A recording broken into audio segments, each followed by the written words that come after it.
நீங்க இந்த மாதிரி விழா காலங்கள்ல பங்குனி உத்தர காலங்கள்ல கோடீஸ்வரர் எம்டி சாதாரண ஆள்ல ஜாம்பவான் வரலாறு படிக்கணும். அந்த எம்டி அப்படியே செக்கிங் வர்றாரு, பழனிக்கு வர்றாரு, விஷயம் பண்ண வர்றாரு. வந்த உடனே அந்த காரமடை தோட்டம் சொல்லி பழனி அவுட்டர்ல வண்டி போகுது, இங்க இருந்து போகுது, கோயம்புத்தூர் இருந்து போகுது, ஃபுல் லோடு. நாகர்கோவிலை சேர்ந்த ராஜகோபால் கண்டக்டர் அவரோட பாஞ்சர் வாக்குவாதம் பண்ணிட்டு இருக்கிறான். என்ன வாக்குவாதம்? நான் பணம் கொடுத்த நீ பாக்கி தரல. இவர் என்ன சொல்றாருன்னா, பாக்கி கொடுத்துட்டேங்க, நல்லா பாருங்க, நான் இல்ல கொடுக்கல. இந்த ஆர்கியூமெண்ட் பண்ற நேரத்தில் கோடீஸ்வரர் வண்டியில் ஏறாரு. அப்படி செக் பண்ணி பாருங்க. என்ன சத்தம்?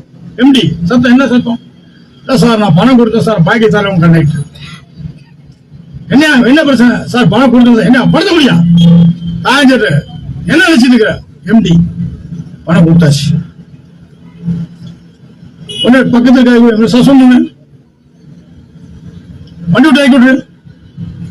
ராஜகோபால் வந்து அவங்க பஸ் ஸ்டாண்ட் நிக்கிறாரு. இந்த மாதிரி பிரச்சனை நாங்கெல்லாம் சேர்ந்து பஸ் ஸ்டாண்ட் விட்டு பார்க்க நாங்கெல்லாம் சேர்ந்து அது எப்படி சார் சரியா இருக்கும்? எடுத்த காலத்துல எப்படி பேசலாமா? நாங்க சர்ச்சை பண்ணிட்டு இருக்கிறோம். அதை ஒத்துக்க மாட்டோம், நாங்க வண்டி ஓட்ட மாட்டோம். அப்படி நடக்குது தருமனுக்கு. இந்த வண்டி விட்டு இறங்கி போன மாதிரி பேசஞ்சர் அவன் பழையபடி குடும்பத்தோடு வர்றான். சார் நாங்க தப்பு பண்ணிட்டோம் சார், பேலன்ஸ் கொடுத்தாரு, நான் வாங்கி பர்சனல் இதை வச்சுட்டேன் அப்படின்னு. போதுமில்லை எங்களுக்கு, எப்படி சரியா இருக்கும்? அவன் ஒத்துமா வண்டி நிறுத்துறா, ஆச்சா போச்சான்ட்டோம். அப்புறம் பிஎம் சொன்னாரு, நீ அவசரப்படாதீங்க, வண்டி ஓட்டு நாளைக்கு பேசினாங்க. எம்டி காருக்கு போகுது. எம்டி அங்க சொல்ற, நாளைக்கு நான் வரேன் பேசிக்கலாம், தயவு செய்து வண்டி ஓட்டுங்கன்றாரு. மறுநாள் தொழிற்சங்க தலைவர் இருக்கிறோம். தொழிற்சங்க தலைவர் அவரு நம்ம லேபர் டைரக்டர் சோமசுந்தரம் தூதுவரா வர்றாரு.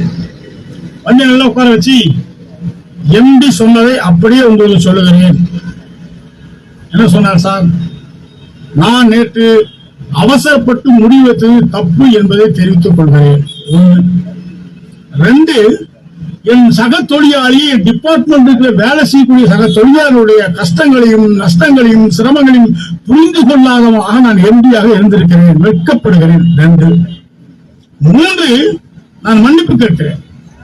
இதுவும் உங்களுக்கு திருப்தி ஏற்பட சொன்னால் நான் நேரடியாக வந்து மன்னிப்பு கேட்கிறேன் என்று கோடீஸ்வரன் எம்பி சொன்னார்.